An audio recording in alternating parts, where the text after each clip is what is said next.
Well, hello and welcome to our session, Form, Manner, and Media in Ecology. And my name is Strate. I'm from Fordham University, and I'll be your host. One of our participants, Minju, is not here, so we're not overcrowded, but we'll be sticking to a kind of 15 minutes for each participant, so hopefully we'll have a few minutes left over for questions. Our first presenter is Laura Trujillo from Universidad Panamericana, and the title of her paper is From Aristotle via Aquinas, Understanding Formal Cause in Marshall McLuhan's Philosophy.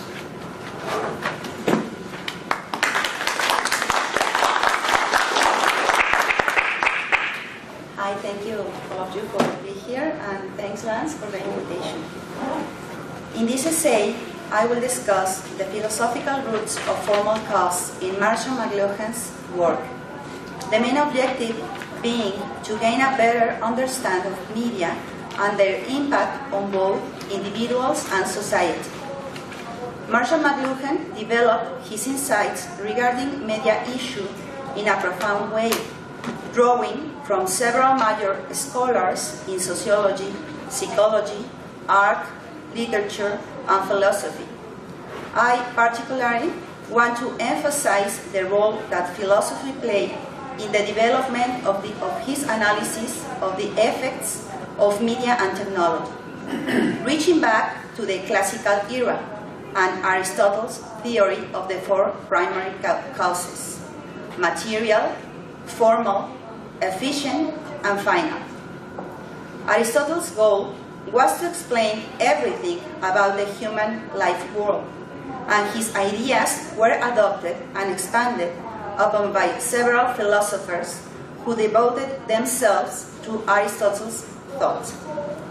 One of those writers, the most relevant for McLuhan, was the medieval Dominican monk Thomas Aquinas. Aquinas decided not to rely only upon his professors, and instead embarked upon his own in-depth study of Aristotle. His purpose being to unite Greek philosophy and Christian theology, thereby achieving a synthesis of faith and reason.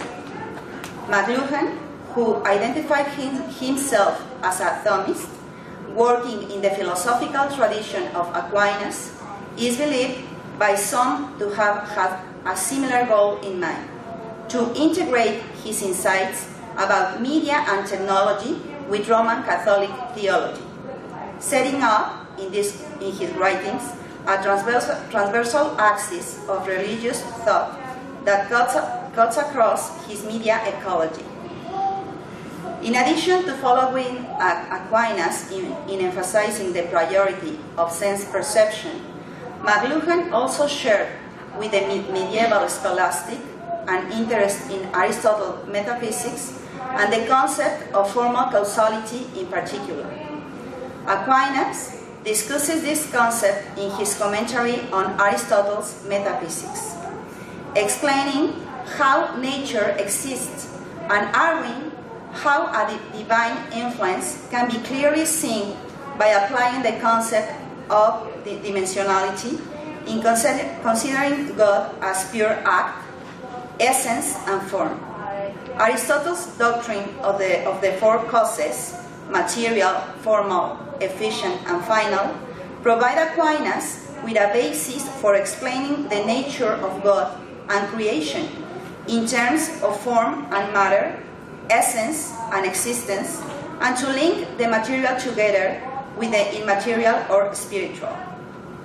This convergence, reconciliation, and mediation is made possible by one of the causes in particular, seemingly the most important of all, according to Aristotle, Aquinas, and McLuhan, the formal cause. For Aristotle, the four causes can be reduced down to one, formal cause, because material cause is determined by form. Matter by itself is unformed and therefore requires something more to become something to exist. In this, we see the interdependence between matter and form, that there can be no matter unless it takes some type of form. At the same time, efficient cause is based on the form of the object, since the craftsman depends on the essence of a thing to modify it. There can be no efficient cause unless there is a form that exists prior to its implementation, and a resulting change form that comes into existence after its implementation. Lastly, final cause is also based on form, the form that constitutes the intended goal to be arrived at.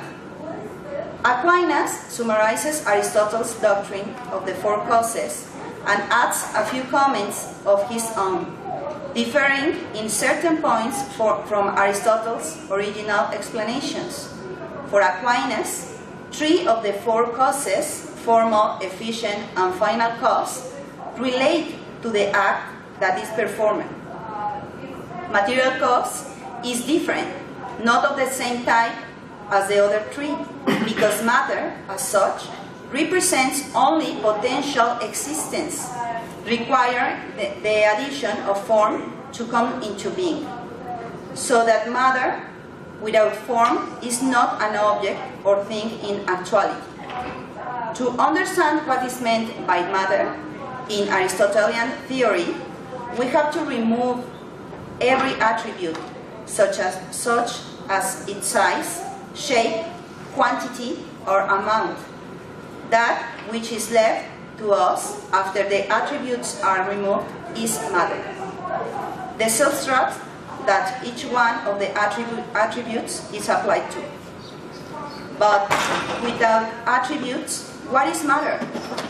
A pure substrate without form, indeterminate, which suggests that it cannot exist, since there is nothing to determine it.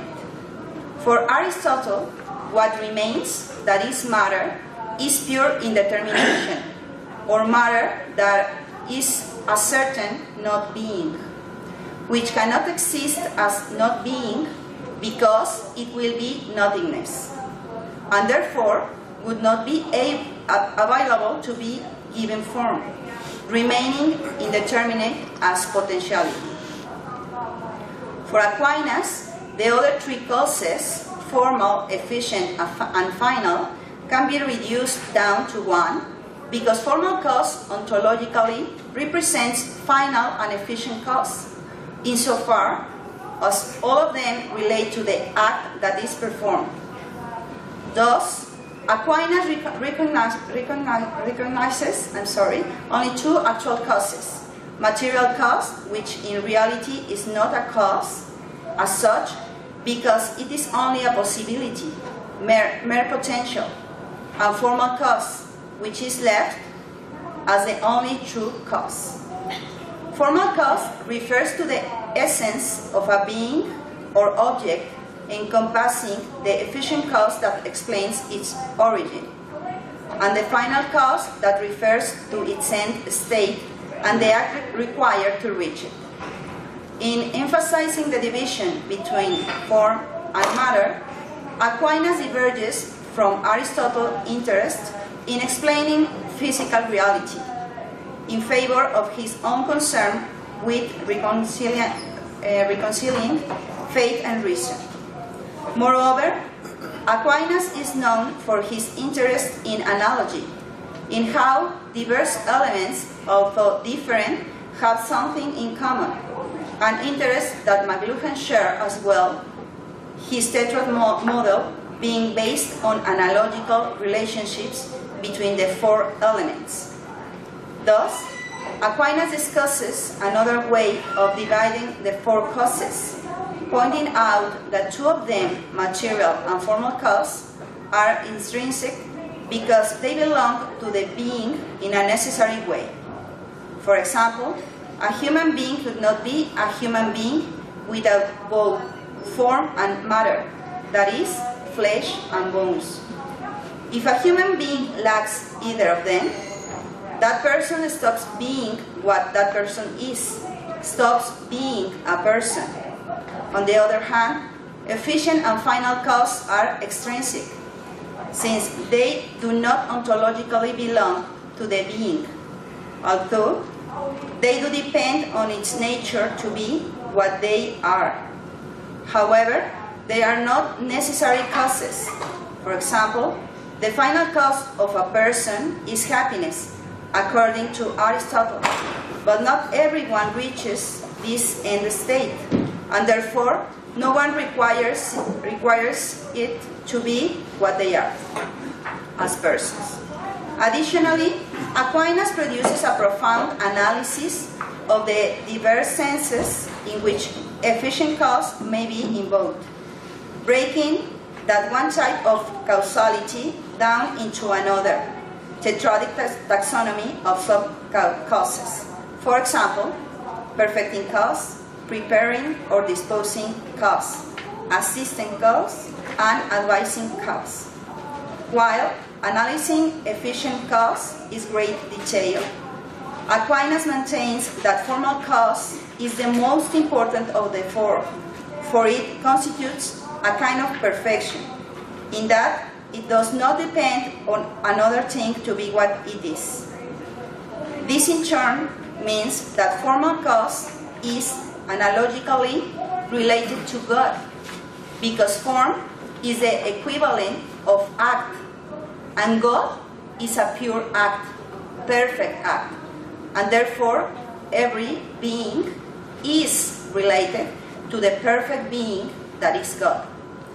In this, we see the primacy of formal cause, not only because it brings things into being, giving them their essence, but because it unites them with the supreme being, connecting heaven and earth, faith and reason. The Aquinas doctrine of causality had a great impact on philosophy, continuing through the 20th century, and informing the work of one of the most important scholars of the century, Marshall McLuhan. McLuhan is one of the central figures in the field of media ecology, had a profound influence on the study of media and communication, and became famous not only for his profound analysis of media, but for his brilliant insights into the impact of media on human thought and behavior, promulgating a different perspective from the mainstream emphasis on media content. McLuhan proclaimed that the medium is the message, and this marked a watershed for social and behavioral science research, as well as for philosophical investigations. What were the influences that led McLuhan to relate his doctrine of media ecology to the doctrine of causality of Aquinas and Aristotle? His arrival at St. Louis University in 1937, where he worked as a professor in the English department for 8 years, and directed Walter On's thesis, would be one factor, since St. Louis University was well known for its Missouri Valley Thomism. Moreover, McLuhan was influenced by other neo-Thomism, such as Joseph Owens, Etienne Gilson, and Jacques Maritain, as can be seen in his diverse writings. References such as these show us how McLuhan's deep study of contemporary media and society was profoundly intertwined with his interest in ancient philosophy and medieval scholasticism, drawing on both Aristotle and Aquinas to connect the dots between the classical origins of Western civilization, its transition from the Middle Ages to the modern era, and its dissolution during the late 20th century. McLuhan was certainly influenced by a number of contemporary scholars, including Harold Innis, whom he met when he joined the faculty of the University of Toronto following the Second World War, but he favored those ideas that were consistent with his own doctrine of media ecology, based on the doctrine of causality of Aristotle and Aquinas. For McLuhan, media and communication are the vital objects of study because they are the formal causes of society in every stage of development and throughout history, modifying the very being of a society by conditioning us. As invisible environments, media permeate our lives and influence the way we act, our ideas and paradigms, values and ends, our very being, our essence. This means that individuals today are different kinds of persons than individuals who lived in earlier eras. It should be noted that from Aristotelian point of view, formal cause is not a form of emergence, since formal cause determines the essence of the thing, the way that it is what is. In this sense, form does not change easily, does not emerge, but is what remains throughout the movement of the being, what assures that the being continues to be throughout the course of its change. What change is what Aquinas refers to as the accidental in the being, that which is modified, as opposed to the substance. For McLuhan, media are modes of change, for they modify both the sender and the receiver in an essential way, making them the formal cause of society. And the changes of form are understood as revolutions, quantum leaps from one form to another, rather than as evolving and emerging substances. McLuhan takes formal causality into account by affirming that media must be profoundly studied as forms, as ways to create new ideas and identify to new objectives. Changes in media are related to changes in society because media are the forms that shape the material of society, that bring society into being. McLuhan also argued that every medium constitutes a new kind of language, and every language is a medium, and it follows, therefore, that Aquinas' doctrine of causality can be usefully applied to the phenomenon as language, in order to demonstrate how media relate to formal cause. The material cause of language would be its physical form, sound, vocalization, speech, and the particular that make up a language. The formal cause of language will be the symbol system that is its essence, its vocabulary, morphemes, grammar, and syntax. Without an internal order, it would not be language. In this regard, note that McLuhan, in studying the history of the trivium in conjunction with his doctoral thesis, regarded himself and other media ecologists as a grammarian. While material and formal causes are closely linked, being intrinsic to the phenomenon. For example, language, in this instance, the efficient cause, being that which moves something to another thing, would be the individual who articulates the symbols to create a particular utterance.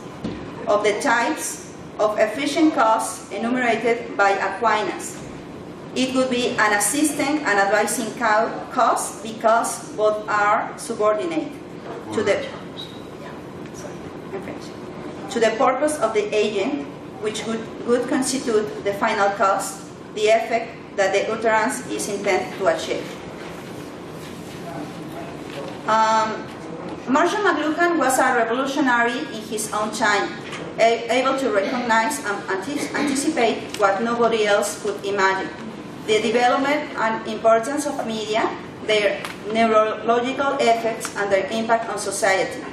Both as a rebel and an intellectual, he incorporated the philosophy of classical and medieval scholars to clarify his own modern theory, developing through an understanding of formal cause.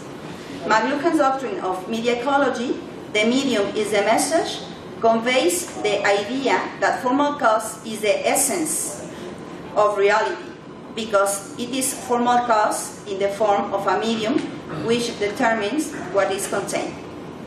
Thank you very much.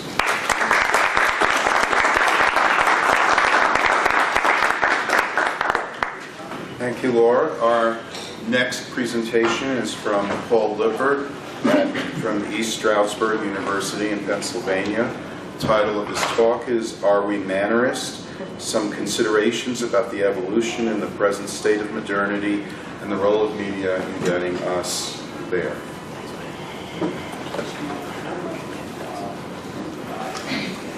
Hi, I'd like you to think of this as a quick series of commercial ads for a fundamental revision or conception of modernity, if that makes any sense. Can you use a microphone Okay. I was hoping that I would rise to the occasion in terms of diaphragm support, but maybe I ought to use this. Or just shout. You can, yeah, all right, I'll probably do that. Okay.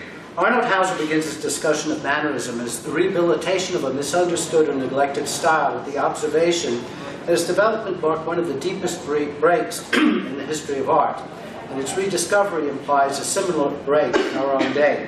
Indeed, the crisis that led to our acceptance of mannerism was deeper than the crisis of the Renaissance which gave it birth. Mannerism was revolutionary in that it created entirely new stylistic standards through which for the first time art deliberately diverged from nature. Modernist styles like expressionism, surrealism, and abstract art made possible a new appreciation of mannerism by repeating the Mannerist revolution against the growth of naturalism. The emergence and developments of modern art and the contemporary reevaluation of mannerism, he asserts, were made possible by a common state of mind. And though modern art is more radical than modernism in that it goes beyond the mere distortion of reality to, in a sense, replace it with completely imaginary or abstract forms, however novel and unprecedented this may seem to be, there are many parallels between the age of mannerism and our own, and the significance that the works of that age have acquired in the age of our generation seems to be increasing rather than diminishing.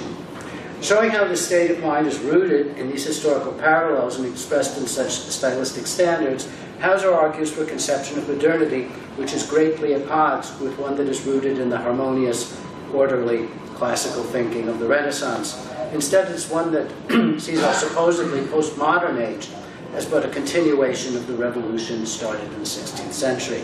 This discussion of how mannerism's strongly anti-classical character leads to the error of regarding it as a mere epilogue to classical periods, and thus a regularly recurrent phenomenon in the history of styles, he argues that nonetheless, in spite of its actuality as an unambiguous style at one period, it has indeed remained a lasting factor in the history of modern art, and as Dvorak points out, had a lasting importance for the whole of the modern age. Not only did it influence the Baroque and play a considerable part in the early works of artists such as Rubens and Poussin, but it also remained an important factor in Rococo, survived in certain features of classicism, as is shown in the work of Fuseli, reappeared with increasing strength during the Romantic movement, and manifested itself with astonishing vitality in the artistic movements of the present day.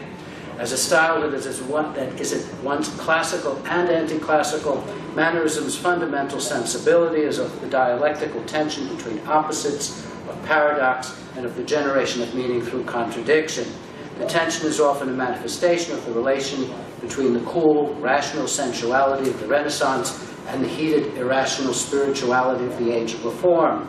It is one that is highly ambivalent about fundamental virtues and phenomena, like innovation, for example, which in the early Gutenberg era was now suddenly felt to be the basic principle of life, and at the same time the most dangerous threat to it. It is this tension that undermined the synthetic idea of the work of art as an organic whole in favor of an analytic perspective of the work as fragmentary, incomplete, and heterodox, and in making possible a detached, self-conscious deliberation between elements in art as well as in other endeavors. It facilitated individualism in general and the idea of the artist as genius in particular, although the individual that emerged is one who is alienated from himself, and the genius is one who is alienated from society. No less important with Mannerism, skepticism makes its first appearance as an epoch-making intellectual force and is the basic principle of modern epistemology. Reviewing an impressively comprehensive list of early modernity's characteristic natural and social scientific, religious, political, cultural, psychological, and literary achievements, Hauser makes a case for their common Mannerist sensibility. What I hope to suggest is that, at least at our best, they appeal to our own sensibilities in the same way. Most fundamental of these achievements is the Copernican revolution. To the men of the Renaissance, every aspect of life and thought, theology, philosophy, and astronomy, as well as economics and politics, seemed to be dominated by a system of concentric circles revolving around a fixed and motionless center. This was a reflection of the hierarchical order of feudal society, and even the central perspective of Renaissance painting was merely one more instance of the same orientation toward a single focal point. As we all know, when Copernicus moved the Earth from the center to the margins of the universe, he deprived men of their sense of occupying a central position in the world of creation. But more generally, the old hierarchy of the various parts of creation gave way to the idea of the homogeneity and equivalence of all things, and paved the way for a philosophy of universal relativism. More important, it was the first step towards the recognition of the perspective nature of thought, and hence of the relativity of truth, which hitherto had been held to be absolute and completely objective. After Copernicus, practically every scientific advance begins with a questioning of previous assumptions and the suspicion that a source of error may be concealed in the very premises of inquiry. This Hauser connects to Kant's Copernican revolution in philosophy, which is based on the idea that knowledge is conditioned by the cognitive apparatus. He regarded objects and forms of cognition as revolving around the observer, just as Copernicus regarded the Earth and the other planets as revolving around the sun. And Marx's theory of ideology, which represents the culmination of the method of disclosing intellectual assumptions and the perspective nature of certain truths, deserves even more to be called Copernican. Although Copernicus belonged not to the Renaissance, but to a generation that saw the collapse of the Renaissance conception of the world, and even Kepler cannot be regarded as typical representatives of the new unbiased scientific spirit, reminiscent of Ramism and other visualist early print phenomena discussed by Ang. In the development of their ideas and the description of their systems, they allow themselves to be guided by all sorts of mystical, metaphysical, and aesthetic fancies. All sorts of fascinating geometrical and ornamental patterns hover luringly before the mind's eye, and they continually imagine themselves to be hearing the music of the spheres. Thus, Copernicus combined in the crudest fashion the essentially speculative outlook of medieval philosophy and Renaissance Neoplatonism with the inductive scientific reasoning of the later 16th and 17th century. And in this, he is one of the most typically Mannerist men of learning of his age. Another important Mannerist achievement is the philosophy of Montaigne. His skepticism is one of the earliest and most unmistakable manifestations of the spirit of the counter-Renaissance, and one of the most vivid demonstrations of the collapse of the system of values which the Renaissance had taken over from the Middle Ages and still believed in. The relativity of values, the conditional nature of truth, the impermanence of moral standards, and the variability of fashions, customs, and habits is the point around which Montaigne's mind continually revolves. But the most revolutionary feature of his thought is the idea that values and principles are based upon human foundations, which we give to them, and that even the values that man creates for himself are not everlasting, immutable, and unequivocal, for such things are beyond his capacity, human nature being infirm and inconsistent, in a state of perpetual flux, hovering between different states, inclinations, moods, for it is in a continual transition from one level to another, and its true nature lies not in permanence, but in change. By casting doubt on the very nature and permanence of the self, Montaigne dealt the shattering blow at faith in the identity of the self, from which the culture of the Renaissance was never to recover. Without it, there can be no explanation of mannerism, either as a vision of life or artistic style. For the feeling that mannerism always awakens is that there is no firm ground anywhere beneath one's feet. Turning to economics, Hauser makes the argument that the beginnings of mannerism are hardly to be explained without linking them to the origins of modern capitalism, of course. The most vivid concept that he uses to illustrate this link is that of neurosis. During the Mannerist era, the inner conflict between different factors in artistic tradition had to be accepted as unsolved and apparently insoluble. For many, the tension was too great, the number of eccentrics and psychopaths increased day by day.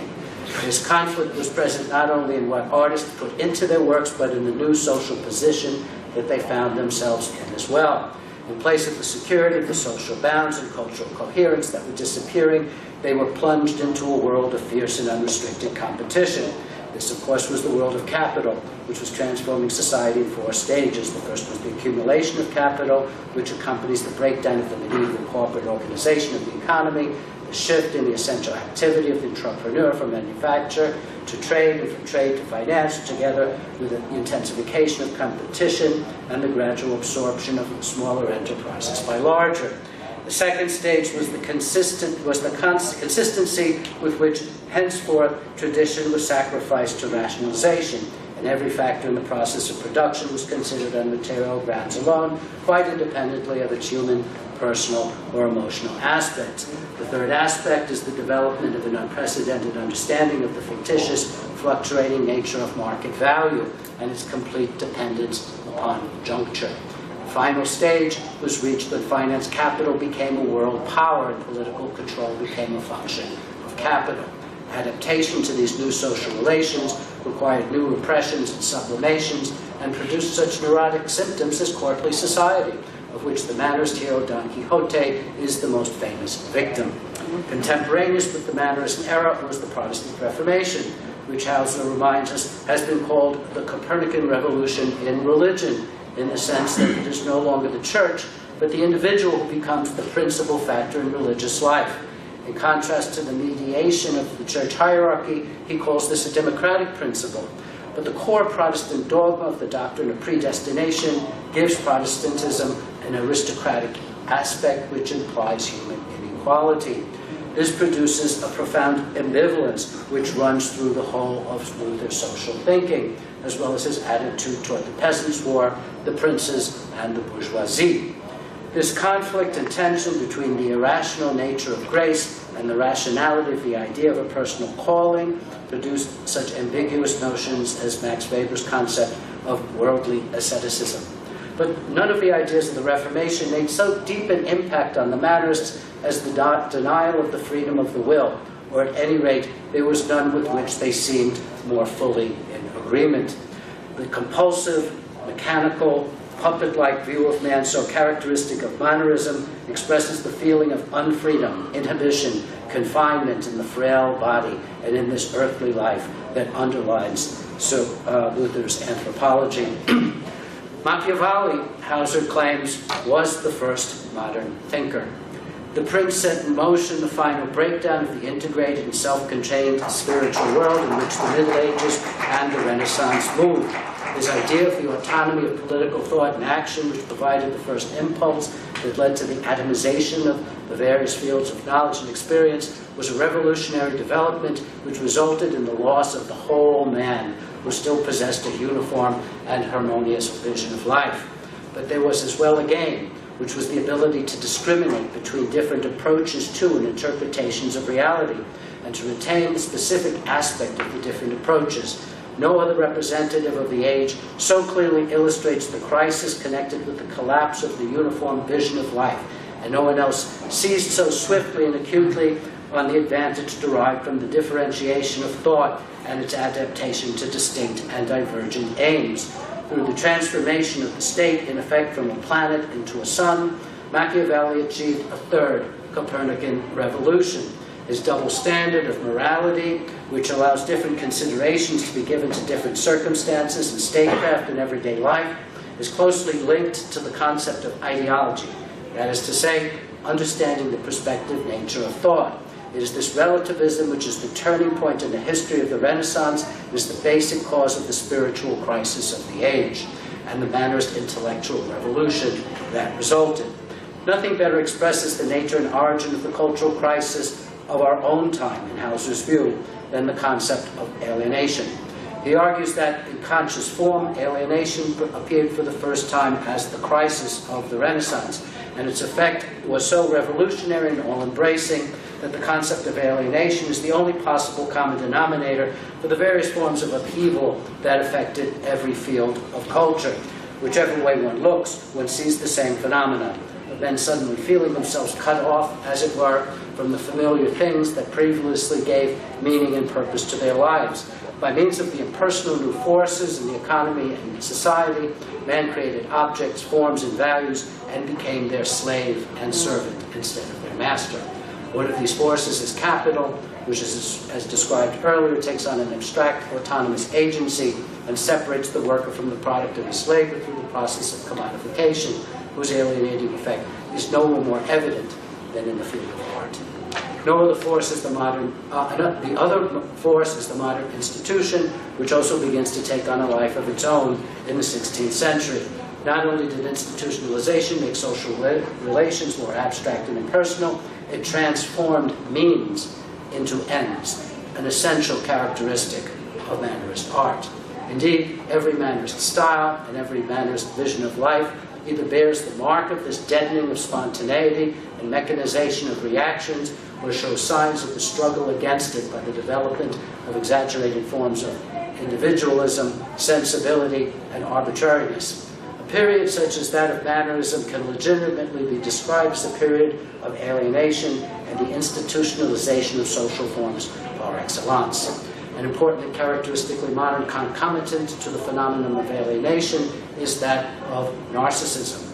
In an alienated age where external sources of being had vanished, the Mannerist was inclined toward narcissism as a consequence not only of the emphasis on the self, with which he compensated for a shaken sense of tradition and convention in every field, but also of his discovery of the spontaneity, that is to say, the creative power of the mind, and above all, his acute sense of that spontaneity, an attitude, the introduction of which into aesthetics is due above all to Mannerism. This led to the completely new and revolutionary idea that the mind could watch itself at work. Hauser added, how much more? Time's up? Okay, let me just finish this. There's a striking analogy between the reflection that Narcissus saw in the water, which showed him himself as he loved to see himself, and the metaphor as developed by Mannerism. The point of Mannerist metaphors, of course, not the similarity of the things compared. They're not so much compared with one another as brought into relationship with the writer, and the metaphor reflects nothing so truly as the writer himself. Moreover, the mirror is itself a Mannerist requisite, just like the mask, costume, and the stage. In short, anything that shows reality indirectly. In a sense, the mirror both lies and tells the truth. What indeed could symbolize better than a mirror the Mannerist idea of art, its inherent paradox, unreality, brilliance, and magic. Okay, the last two are tragedy, and you will get that next week.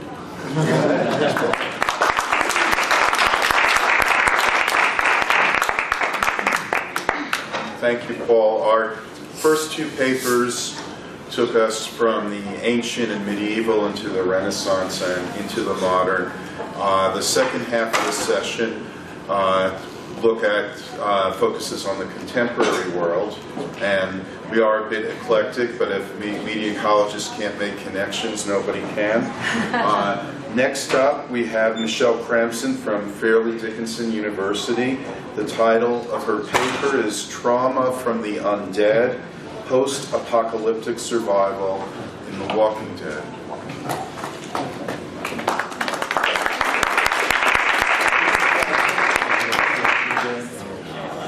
Just a little bit of a summary for those of you not familiar with the show.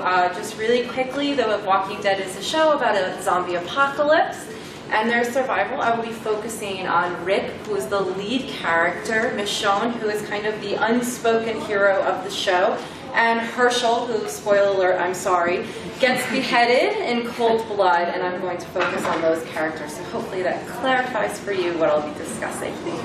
Okay, so in The Walking Dead, writers confront how to turn something fictional into something relatable. Through acknowledging the reality that with violence comes mental repercussions, the show addressed questions on how characters react to death and metabolize the trauma. The show tries to deal with something more real and touches viewers in a more visceral way.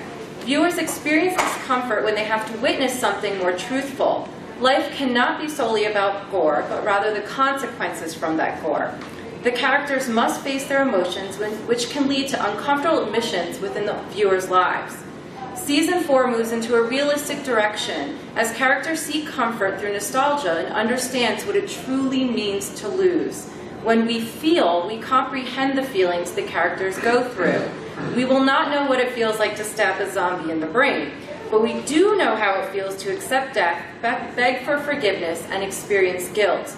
These are the effects of media on the human condition. Moving The Walking Dead into this direction creates a more accurate connection with the viewers as we face the mental repercussions of death and pain with the characters.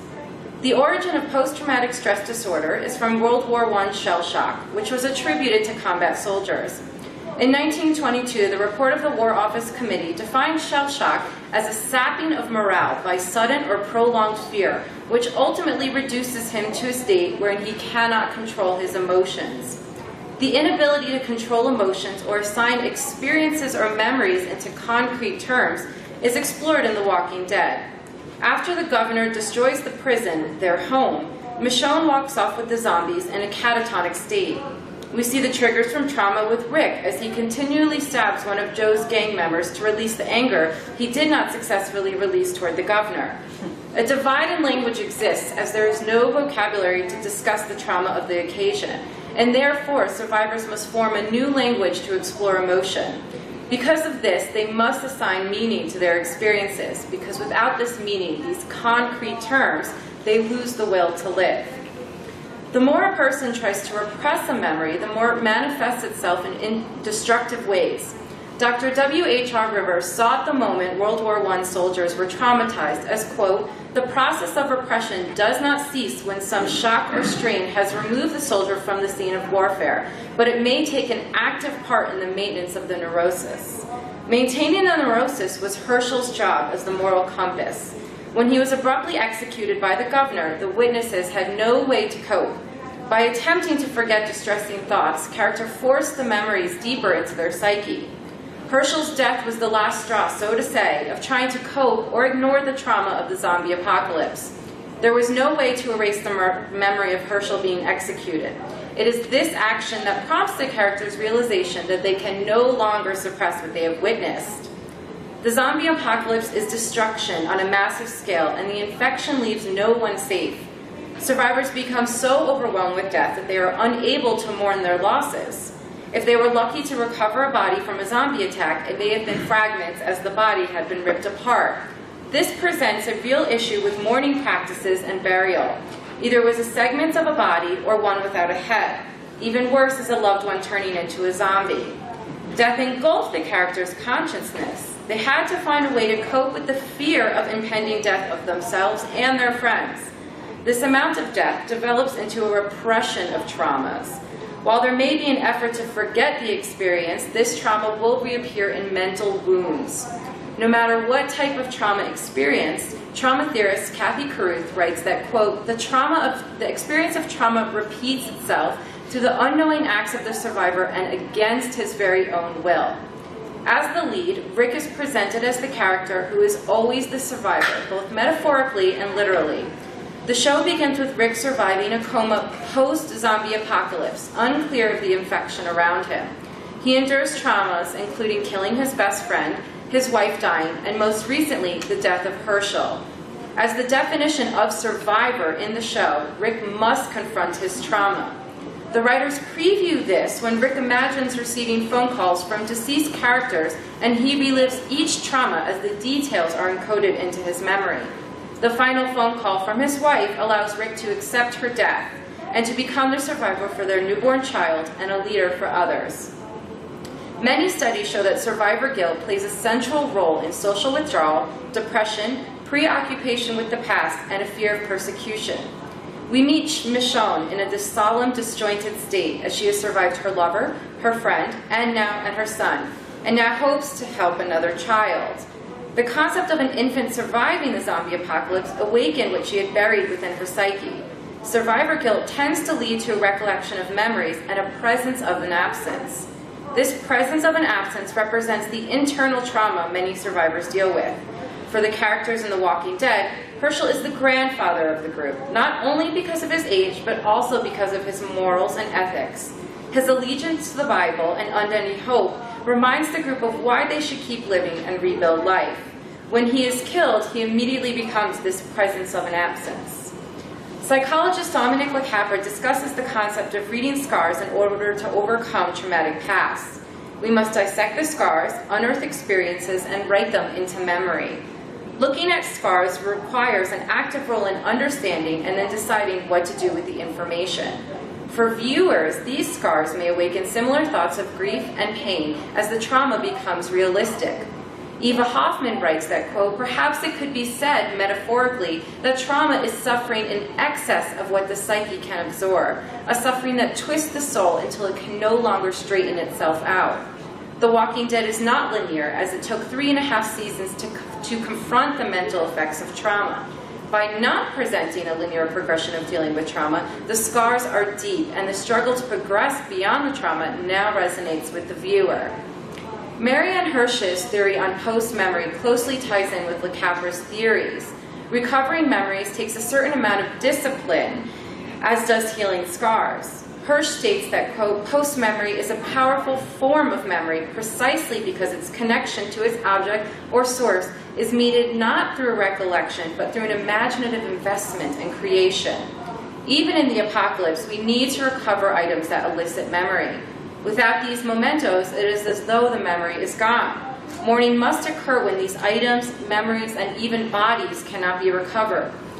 Herschel ultimately prompts this mourning.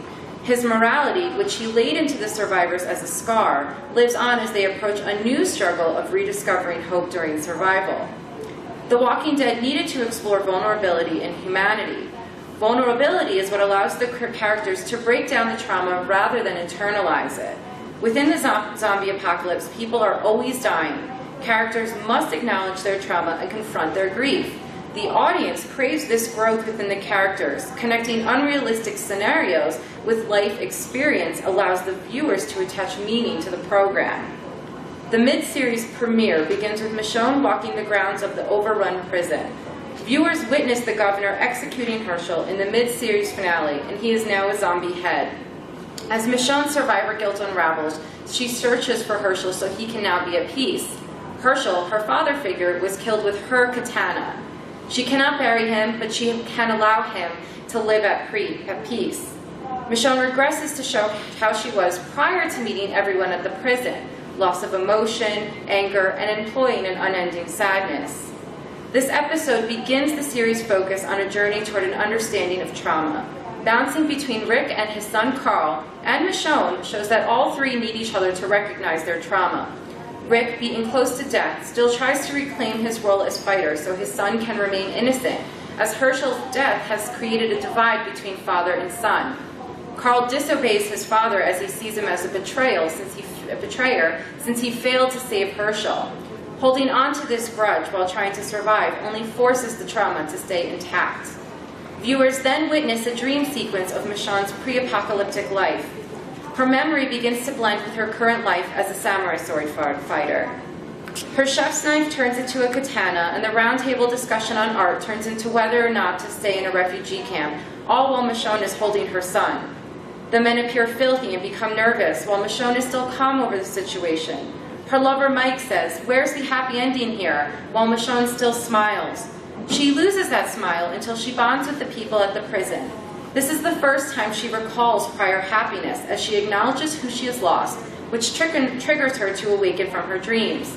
The happiness erodes like the relationships in the dream. They lose their humanity, become zombies, and her child is gone. The dream sequence reminds her not to shut away her memory as it forces her to deal with her grief. When Michonne sees a zombie who physically resembles her, she cannot repress her trauma. She is angered by the zombie and immediately kills it. This trigger event is caused by her PTSD as she kills the emotionless Michonne from season 3. Viewers applaud this act that is more symbolic than violent. She wrestled with her survival guilt as she survived her family, friends, and her child. She discovers that they are the reason to live and to fight her mental triggers.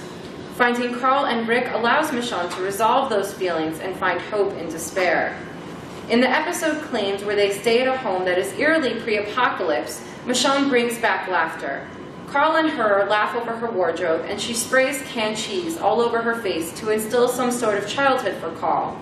It also helps Michonne to rekindle her want for family. Carl awakens emotions about people that they have lost. As they flee the home because of intruders, Carl offers Michonne the spray cheese, reciprocating the offer from earlier.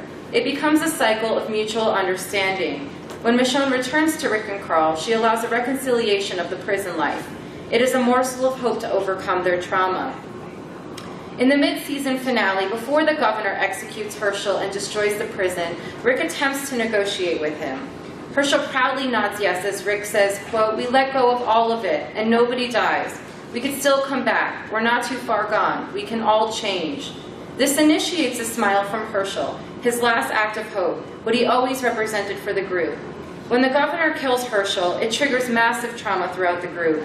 The latter half of season 4 works to comprehend this trauma and make sense of the horror. Witnessing the execution of Herschel forced the characters to admit that the comfort of the prison did not protect them from the evil of other humans. This theme becomes full circle once they arrive at Terminus, a supposed sanctuary. On the way to Terminus, the intruders from the house attack Rick. When Joe, the gang leader, places the gun to Rick's head, he twitches, immediately flashing back to the katana at Herschel's neck. Rick proclaims, "Let him go," in reference to his son, echoing the same scene where he commands the governor to let Herschel go. Rick refuses to relive the trauma of seeing another person he loves die. Joe holds up Rick, taunting him, and Rick's response is to tear at Joe's throat.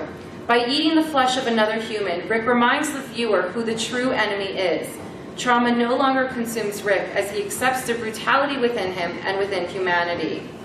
Ending season 4 on a more thrilling point rather than unearthing psychological traumas allows the series to show a full cycle of coping and healing. They are nowhere near finding resolution with what they have witnessed, but they recognize their trauma and how to benefit from their scars.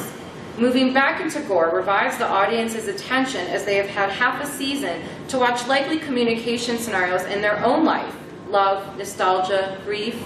Going back to violence is a reminder of the norm within the apocalypse.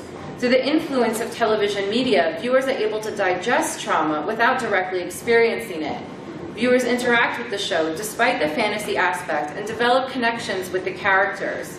When Herschel died, viewers reacted and needed to work through that trauma as well. The evolution of these characters' trauma in season 4 is based on Herschel and their want to survive and thrive for him.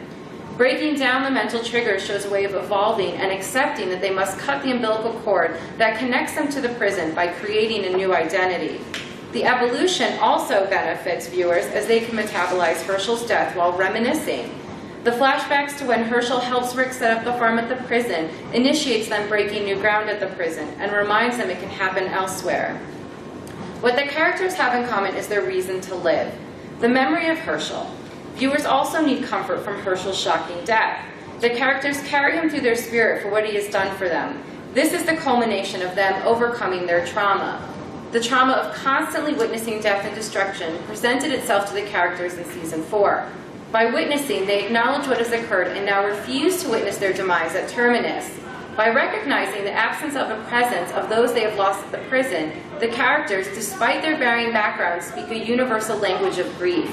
Through acceptance of this, their history of trauma no longer needs to be relived because it no longer has been ignored.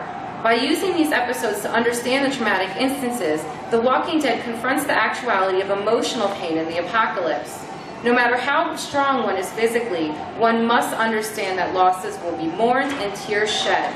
Accepting this is the only way for the characters of The Walking Dead to comprehend what they have witnessed and exhume their scars. By overcoming their trauma and accepting strength from it, they will be able to find a reason to live and survive in a world that seems hopeless, bringing the viewers on their journey of survival. Thank you.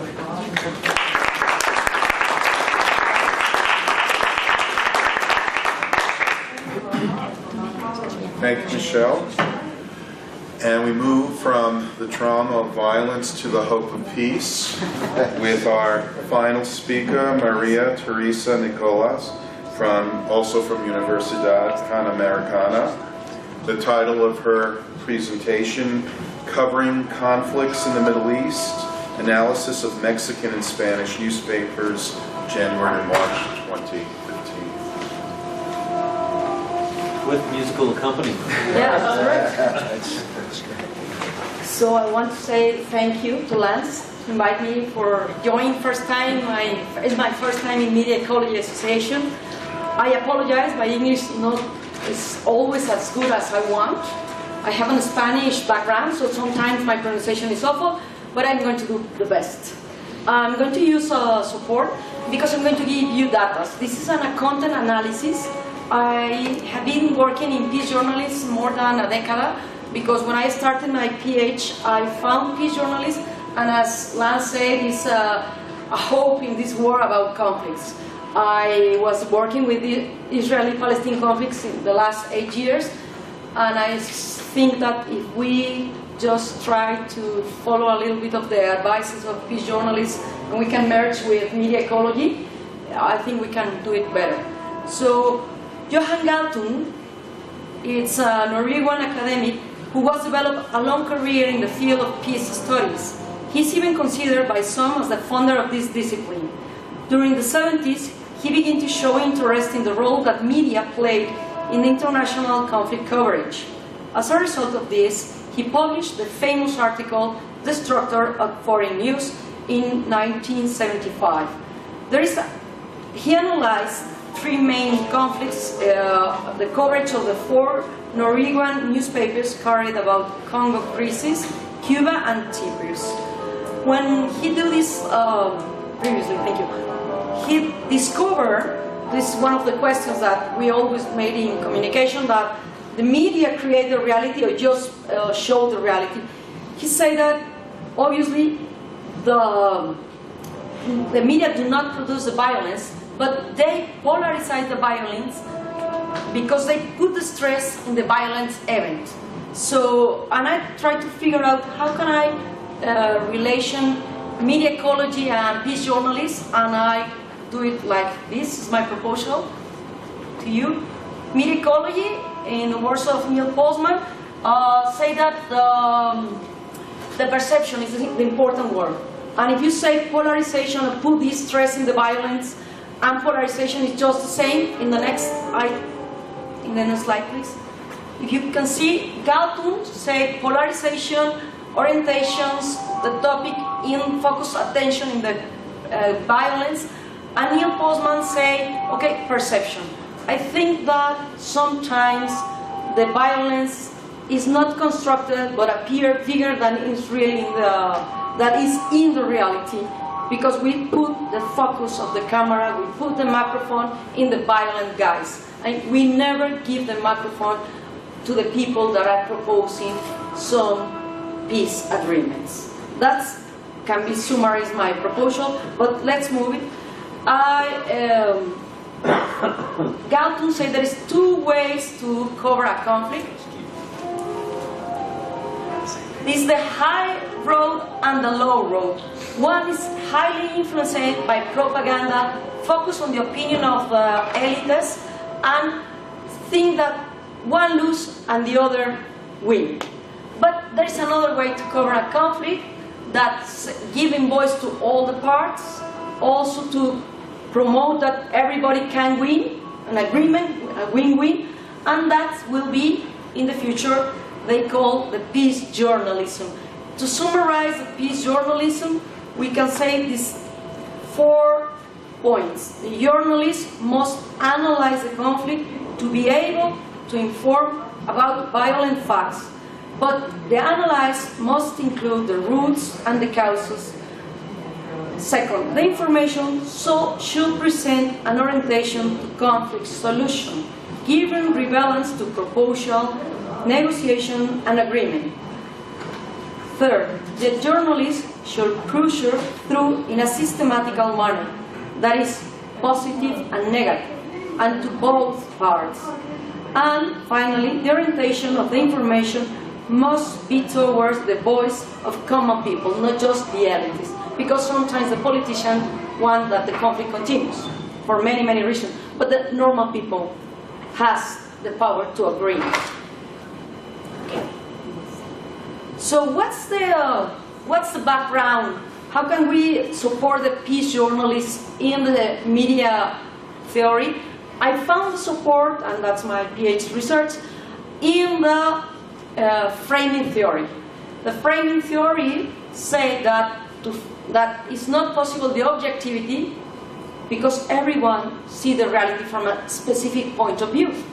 So the point is, if you see the reality from a specific point of view, why not just to put the frame in the positive things, in the things that lead us to an agreement. So if you read the proposal of Edman, he said that at the end, frame implies selection and highlight and use of the highlight elements to construct an argument about problems and their causation, evaluation, and solution that is clearly regarded with peace journalist proposals. As you can say, I think, in my point of view, that using the framing theory we can support peace journalism. So let's move to a practical research. I proposed, my objective was to research if the Mexican and Spanish newspaper, how they cover three main conflicts. Two in Middle East, because Israel-Palestine conflict and Afghanistan, and one in Latin America, that's the conflict of parks, that is very regarding with Mexican reality for obvious reasons. You remember? I don't want to go in that point. So what was my research? I conducted research with my students and another professor in the spring, this spring. We analyzed 3 months of 2009, a very important year for these three conflicts. There are several research questions, but the main research question, I put it bigger just to summarize, and you can see it is regarding, is the coverage of these conflicts in a peace journalist frame, on a war journalist frame, and a political question. Because it was said, more often in Spanish, I did my research in Spain, they say that the left-wing parties and the left-wing newspaper are more commitment with peace, and the right and center are more commitment with the industry of armament. So they are not commitment with peace. But I say, okay, you say that, I'm going to research. Come on. The method, you can say, we analyze 607 newspaper stories from these newspapers. I'm going to present the newspapers. El Universal, La Jornada y Reforma are from Mexico. El País, ABC are from Spain. Universal, Reforma, ABC are right-wing. La Jornada and El País are left-wing. So we're going to analyze that newspapers. These are the conflicts we analyzed, and this is the result of the news we found. And I'm going to show you the code of analysis that I applied. There's 12 categories. These are the categories that we use to analyze. And if they focus in here and now, it's war journalism. If they give context, it's peace journalism. If they report visible effects only, it's war journalism. If they present invisible effects, trauma, for example, is peace journalism. If it's people-oriented, peace journalism. Elite-oriented, war journalism. present people like active peace journalists. Passive, they only suffer, they don't do nothing, war journalists. Give voices to what? War journalists. Many parties, peace journalists. Dichotomies between good and bad is obviously war journalists. And say that everybody has a point is peace journalism. Taking side, you know, that is partisan, it's war journalism. Not taking side, being partial, is peace journalism. Who put the stress in the difference and say that it's not reconciliation possible is war journalism. Who put the stress in agreements, in possible agreements, is peace journalism. Who presents a win-lose point of view is war journalism. Win-win point of view is peace journalism. And the language, it's very important. When they just use an emotive and victimization language is war journalism. When it's neutral and not victimization language is peace journalism. We use, and the findings, you can see that the main findings we found, and it was very interesting, Ricardo, if you can move it, is first of all, the coverage of the conflict, of these three conflicts, is a war journalist coverage. Only one newspaper, El Universal, has more points of view with peace journalists. So what's interesting is either right-wing and left-wing newspaper from both countries has a war journalist point of view. What, previously please, what are the main, they move it a little bit because I'm working in Keynote and then translate to PowerPoint. The technology is not also our friends all the time, but you can see, I will read it. Peace journalists, what are the most, the categories were dominant is no victimization, moderate, giving voice to all the parts, and no partisan. There are the only 4 categories regarding peace journalists that appear in the notes. But there are 7 war journalist categories that appear in the notes. It's also level. They put it the bad and the good and bad guys. It's elite-oriented. They put the microphone just to the authorities. Difference. There is not possible reconciliation because every part demands something and it's not a regarding. Context. They just show visual effects. They never enter with trauma. That is very important. And they present the people like passive. They just suffer, they don't do nothing. Okay? Just one newspaper, and it's a Mexican newspaper called El Universal, that has a positive or peace journalist point of view, but it's just in 6-4 notes. If we want to discuss the results, after 40 years of the publication of a structure of foreign news, that's very interesting, this research, 40 years after, we follow the same similar research protocol, we obtain the same result. We are covering the conflicts with a war journalism. Looks like bad news are news, while not news means good news. So, lose.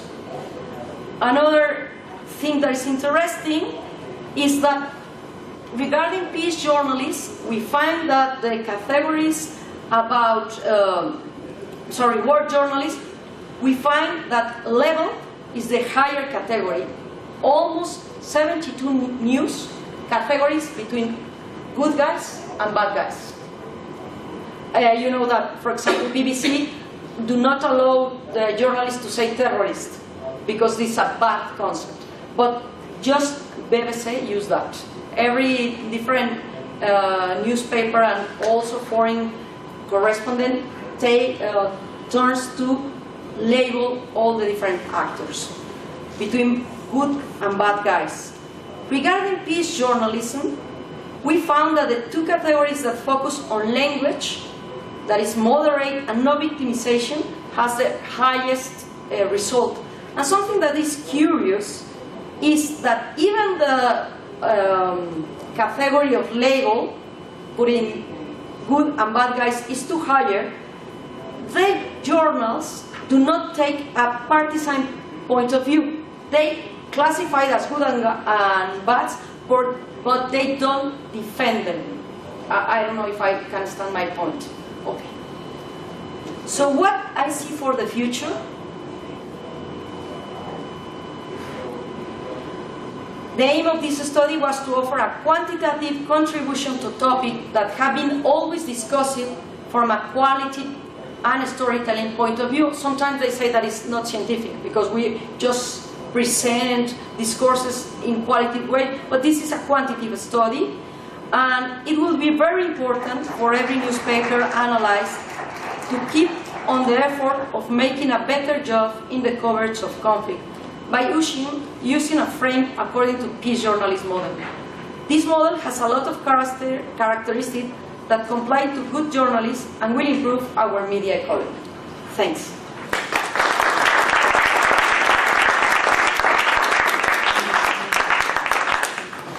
Thank you, Terry.